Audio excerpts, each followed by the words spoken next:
Olá, seja muito bem-vindo ao programa onde você tem voz e vez. A Voz do Povo está no ar nesta terça-feira, 25 de julho de 2017. Estamos ao vivo pela TV Diário, Record News Manaus, portal D24AM e Facebook. E no programa de hoje, vamos abordar a situação política e econômica do estado do Amazonas para os próximos anos. Você vai assistir a uma matéria com Edivaldo Lopes, ex-presidente do Sindicato dos Economistas do Amazonas, que fez uma análise sobre o impacto dessa crise em todos os setores do estado. O quadro O Povo Fala de hoje será diferente. Hoje é o povo que pergunta. E o cidadão que vai questionar os nossos convidados sobre os temas que serão considerados os mais relevantes nos dias atuais. Em nossos estúdios, nós teremos a presença de Iel Levi, jornalista e articulista político, de Wilson Périco, presidente do Centro da Indústria do Amazonas, CIEAM, e de Marcos Evangelista, presidente do Sindicato dos Economistas do Estado. Fique ligado, o programa A Voz do Povo começa agora.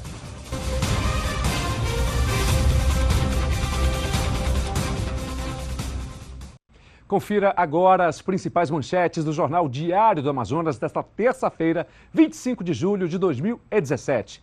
Amazonino falta a sabatina. E tem ainda denúncia. Davi demite quem não apoia a Rebeca. Vamos saber mais detalhes dessas notícias. Denúncia. Suabe usada na eleição.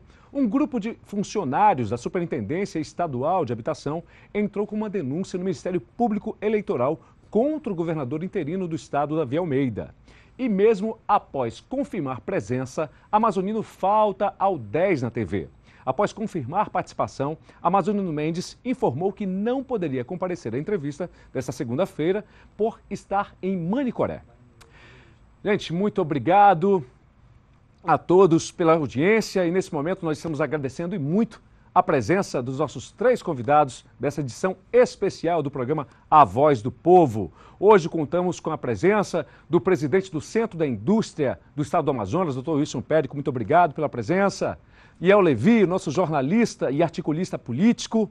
E Marcos Evangelista, nosso presidente do Sindicato dos Economistas do Estado do Amazonas. Convido a todos vocês, senhores, e, claro, a todos de casa, para assistirem agora a uma matéria com o economista Edivaldo Lopes, que fez uma análise sobre o impacto político, econômico e social que o amazonense vem sofrendo nos últimos meses. Convido todos a assistirem. Vamos conferir. O estado do Amazonas vive um momento desafiador. O impacto da recessão dos últimos anos em nível nacional, somado à cassação do ex-governador José Melo pelo Tribunal Superior Eleitoral, aumentou a instabilidade econômica e os reflexos são sentidos na vida dos amazonenses. Mesmo com o governo interino, a população sofre com o aumento do índice da violência, dos homicídios, do poder do tráfico de drogas e do enfraquecimento da saúde, onde mais de 70 mil pessoas aguardam na fila para ter acesso a exames, consultas e cirurgias. Eu tenho certeza que todo esse cenário duvidoso da política do estado do Amazonas está trazendo um transtorno muito grande, não só do ponto de vista da economia, mas assim, da segurança, da saúde, da educação. Ou seja, o estado está perdendo em todos os setores que poderia estar sendo desenvolvido.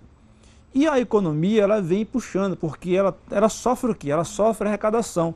O estado, ele vive do que arrecada para aplicar suas políticas. Porque exige recursos na educação, na saúde, transporte, em toda a questão logística, na sua infraestrutura de forma geral. Se o cenário político traz transtorno para alavancar recursos através das empresas, dos investidores, evidentemente que esses recursos vão cair e vai complicar para o governo do estado ter condições de aplicar a sua política para ajudar a sociedade em todos os setores, entendeu? Então, é assim no Brasil, é assim no Amazonas e é assim em qualquer lugar. Ninguém investe onde tem dúvidas. E os nossos políticos, os nossos governantes são responsáveis direto por essa situação. Sabe? E eu considero assim, sabe, que eu considero momento anterior, momento atual, momento futuro, como estes senhores são responsáveis, eu não estou falando irresponsável, estou falando responsáveis por essa situação. Situação positiva, situação negativa. O estado do Amazonas vive uma situação assim lamentável por uma indefinição política, entra governo, sai governo, é cassado, volta, aí tem um governador tampão, você tem uma perspectiva que vai desenvolver alguma coisa, de repente tem uma eleição e não tem eleição.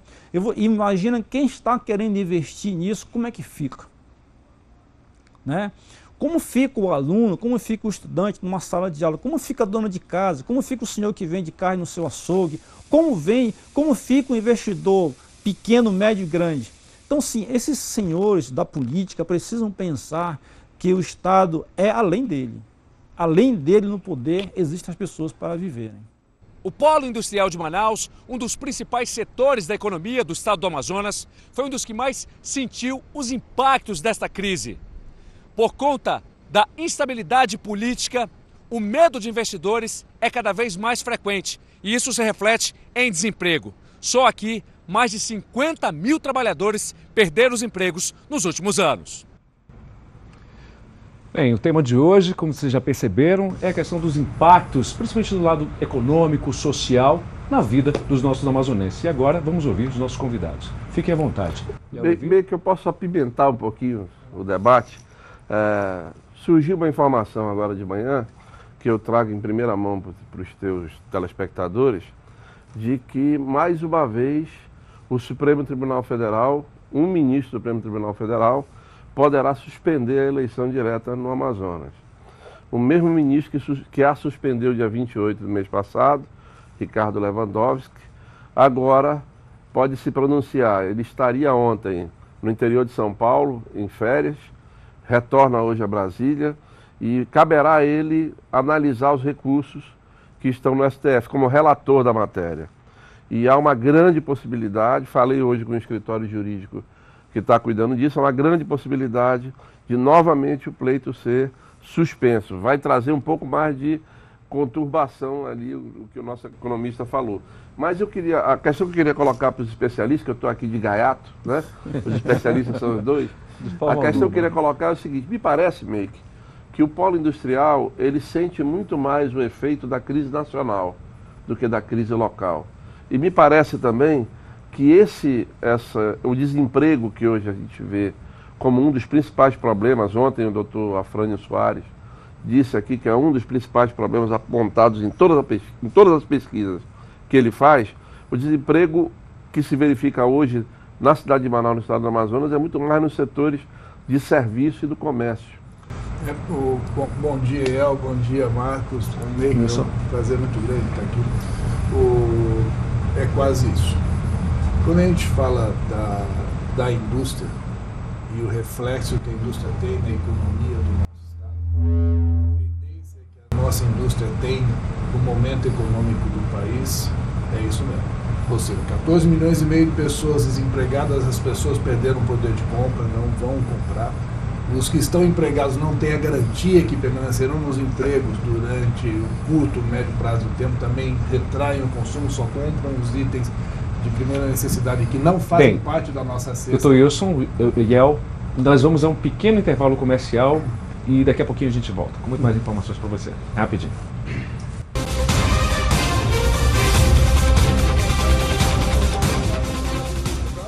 Bem, nós tivemos um probleminha técnico num microfone de um dos nossos entrevistados, mas vamos retomar então o programa nesse tema importantíssimo com a palavra Wilson Périco, presidente do CEAM. Wilson, voltando ao assunto. Então eu dizia sobre a questão da nossa economia. A indústria ela sofre sim para a questão do consumo. Então 14 milhões e meio de pessoas empregadas, as pessoas perderam o poder de compra, essas pessoas não estão comprando. As que estão empregadas não têm a segurança que permanecerão nos empregos no curto e médio prazo, também reduzem o consumo de supérfluos, só compram aquilo que é de primeira necessidade e que não fazem esses produtos parte da cesta do que nós produzimos no Polo Industrial de Manaus. Com relação à atividade econômica atual, o IEL está certo. A economia brasileira é quem diz como é que a indústria amazonense vai caminhar. Porém, quando a gente fala de atração de novos investimentos, esse cenário, essa incerteza local afeta em muito. Você não pode correr o risco de trocar o interlocutor no meio da negociação. Então, se você começou a negociar uma base, uma regra, um panorama para você aportar o seu recurso, quando muda esse interlocutor, aquilo que você conversou, aquilo que você tratou, deixa de valer. É a mesma coisa que você vai numa loja para comprar um bem, você negocia com um determinado vendedor o preço do produto, a forma de pagamento, enquanto às vezes ele vai dividir para você. A hora que você vai fechar o negócio, vem um outro vendedor que não honra aquilo que você negociou. Então essa incerteza é muito ruim também para o investidor. Com toda certeza. E o que acontece? Complementando a notícia de primeira mão que o Iel trouxe para a gente, no momento que você tem aí um fantasma de que nada vai mudar ou que vai mudar, fica aquela inconstância de ideia, todo investidor ele passa a simplesmente frear. Aquilo que ele poderia investir, ele simplesmente espera para ver o que vai acontecer amanhã, porque essa segurança jurídica é essencial, Meik, para que ocorram novos investimentos. E no momento que ocorrem esses investimentos, novos postos de trabalho são oferecidos. E isso nós estamos vivenciando hoje. A situação econômica é tão complicada que tem empresários que estão numa situação tão complicada que ele não sabe realmente o que vai ser o dia do amanhã. Por quê? Porque a política, quer queira ou não, está intimamente ligada à nossa economia. É verdade. No momento que nós temos uma instabilidade em Brasília e uma instabilidade agora no Amazonas com essa, não, vai ter eleição, não vai ter eleição, todo mundo fica na retranca, aguardando o que vai ser o dia de amanhã. Como o Wilson falou, no momento que você troca uma equipe, no momento que você troca aquele gestor, automaticamente ele vai querer colocar as pessoas dele. Então essas mudanças já requer tempo. E veja o que nós passamos agora na história recente, nos últimos 6 meses aqui no Estado. Nós tivemos uma questão do governador, então muito daquilo que estava sendo tratado com o governo do Estado se perdeu. Nós tivemos uma questão da superintendência da SUFRAMA, muito daquilo que estava sendo conduzido através da superintendência na gestão anterior também se perdeu. Hoje, a bem da verdade, o investidor ele se retrai e fala, deixa esse povo se resolver. A hora que a coisa estiver mais clara, mais sustentável, mais robusta, daí a gente volta a conversar. Eu não vou gastar meu tempo conversando contigo se eu não sei se é você que vai estar com a caneta amanhã. Então, essa instabilidade ela é muito ruim. Simplificando para o nosso telespectador entender, é como se fosse uma receita do bolo. Né? No momento que troca o cozinheiro, ele pode querer mudar um componente do bolo. Então, a gente não sabe realmente quem vai estar conduzindo e aí fica a insegurança, a dúvida no ar. A gente estava num processo de recuperação, mesmo que paulatina, lenta, da economia. Os números da SUFRAMA já foram melhores esse ano, né, em relação ao ano passado, etc. Esse cenário que os senhores estão traçando aqui freia um pouco isso? Ou o processo está continuando? Quando a gente fala de faturamento, o faturamento foi maior, sim, num período desse ano, mas muito por conta daquilo que estava estocado nas indústrias. Exatamente. Então se vendeu o excesso de produto que havia sido produzido e isso fez com que o faturamento aumentasse. Por isso que não gerou mais emprego. Pronto. Se tivesse realmente havido um aquecimento, o primeiro indicador que nós temos que acompanhar para ver se a economia está crescendo é a geração de emprego. Não adianta pensar em arrecadação. Se a economia não tivesse boa, como está a arrecadação dos tributos federais, o impostômetro batendo o recorde com 2, 3 semanas antes do que foi o ano passado. Então, isso não é sinal que a economia está boa, não. Isso é sinal, primeiro, que a carga tributária está muito alta, que é uma outra diferença que tem entre a tratativa de gestores no poder público e na iniciativa privada, que é uma coisa que nós, eleitores, temos que prestar atenção. O que é que eu estou falando? A iniciativa privada, quando o teu orçamento está sendo prejudicado de alguma forma, ou porque você não está vendendo aquilo que você esperava, ou porque os teus custos estão acima do que você esperava, o que você faz é você reduz custos. É por isso que, infelizmente, tem desemprego também. O poder público, quando isso acontece, o que ele faz? Ele aumenta tributo. Aumenta tributo. Então, quem paga, quem arca com esse ônus é a sociedade. E isso nós temos oportunidade de resolver agora no nosso Estado, mas em 2018 a nossa participação como sociedade é importante. Temos que ter consciência disso. E nós tivemos um exemplo bem claro disso, né, Wilson? Agora nós tivemos o aumento do PIS e COFINS. Ou seja, alterou o preço do combustível. E nós aqui que estamos no Amazonas vamos ser afetados 2 vezes. Por quê? Porque tudo que nós consumimos aqui, além de você pagar mais caro na hora do abastecimento, tudo que você consome na sua casa vai ser majorado. Não tem como, o empresário vai ter que majorar. Por quê? Porque o frete, o produto para chegar na sua mesa, ele tem um custo, entre vários custos, logística, o valor do frete. E o frete, o transportador, ele vai gastar mais para fazer o transporte. Ou seja, se ele gasta mais, ele vai cobrar mais caro. Com certeza, os seus produtos vão aumentar também. Senhores, muito obrigado. Daqui a pouquinho a gente vai voltar essa edição especial. Então esse debate vai continuar no programa A Voz do Povo após o intervalo. É rapidinho.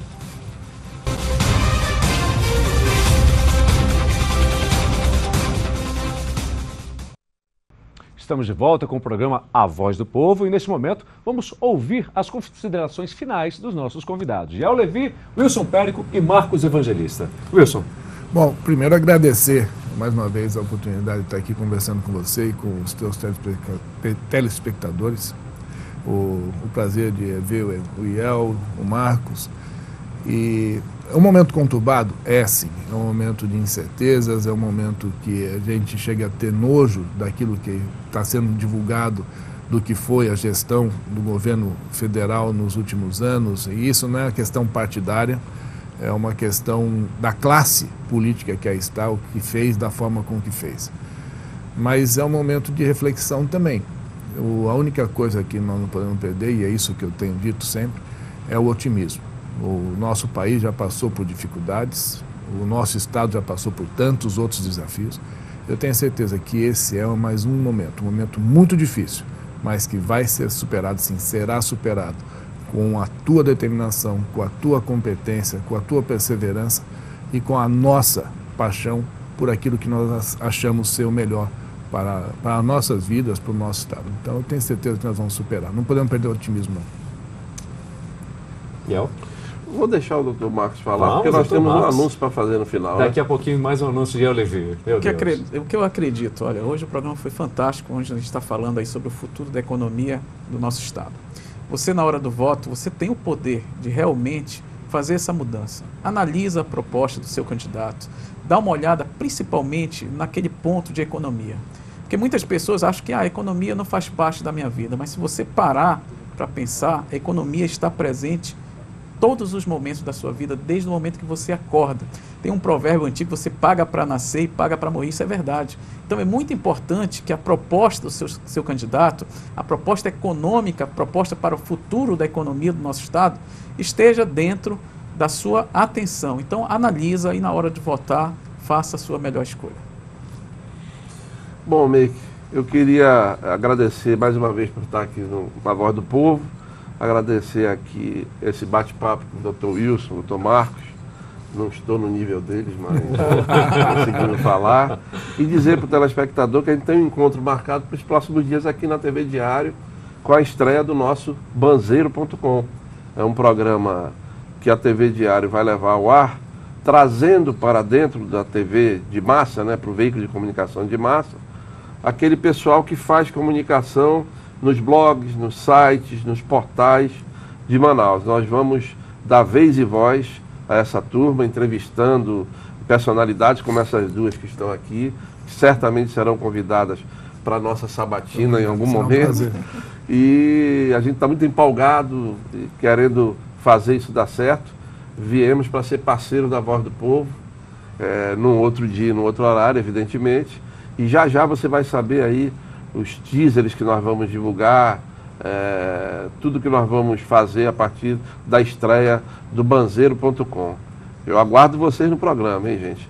Já já vocês vão saber direitinho dia e horário da nossa estreia. Estamos nos preparando aqui, a equipe toda mobilizada. Quero inclusive agradecer aqui ao Ciro, agradecer ao Thompson, a todos que estão envolvidos nesse projeto. E já já a gente está no ar. Eu aguardo vocês no Banzeiro.com. Muito obrigado e uma boa tarde a todos. Sucesso. A Rede Diário de Comunicação é que fica feliz aí, toda a estrutura, todos os profissionais. Seja muito bem-vindo, Yael Levi. Vocês, Wilson Périco, Marcos Evangelista, vocês com certeza fazem parte, porque são pessoas que estão compromissadas com o futuro do nosso estado, porque estão aí fazendo o seu trabalho tão importante para toda a nossa sociedade.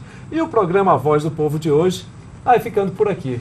Agradecendo muito a sua audiência, eu me despeço te convidando para um novo encontro a partir de amanhã, a partir das 11h30 da manhã, aqui na nossa TV Diário, Record News Manaus, portal D24AM e Facebook. Então, muito obrigado pela sua audiência e a gente se vê amanhã a partir das 11h30 da manhã. Tchau, pessoal. Até amanhã.